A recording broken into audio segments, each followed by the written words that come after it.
ఈ రోజు సాయంత్రం మంగళగిరిలో డిప్యూటీ సీఎం పవన్ కళ్యాణ్ను సుడిగాలి ప్రీతి తల్లిదండ్రులు కలిశారు.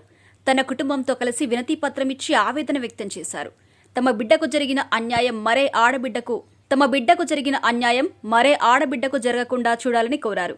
తన కూతురు ప్రీతి మీద అఘాయిత్యం చేయడమే కాకుండా హత్య కూడా చేశారని, ఈ కేసును గత ప్రభుత్వం సీబీఐకు అప్పగించింది. కానీ అలాంటివేమీ జరగలేదని ప్రీతి తల్లి ఆవేదన వ్యక్తం చేశారు. సీబీఐ దర్యాప్తు ప్రారంభించేలా చర్యలు తీసుకోవాలని ఎన్నోసార్లు విజ్ఞప్తి చేసినా కూడా స్పందన రాలేదన్నారు. ఈ కేసు విషయంలో తమకు న్యాయం చేయాలని పార్వతి పవన్ కళ్యాణ్ కోరారు. దీని మీద స్పందించిన పవన్ కళ్యాణ్ పోలీసు అధికారులతో మాట్లాడతానని తెలిపారు. కర్నూలు నగర శివార్లోని లక్ష్మీ గార్డెన్లో ఉండే ఎస్ రాజు నాయక్, ఎస్ పార్వతీదేవి దంపతుల కుమార్తె సుగాలి ప్రీతి. ఈమె ఒక రాజకీయ నాయకుడికి చెందిన కట్టమంచి రామలింగారెడ్డి రెసిడెన్షియల్ స్కూల్లో 10వ తరగతి చదివేది. 2017 ఆగస్టు 19న ఫ్యాన్కు ఉరివేసుకుని చనిపోయింది.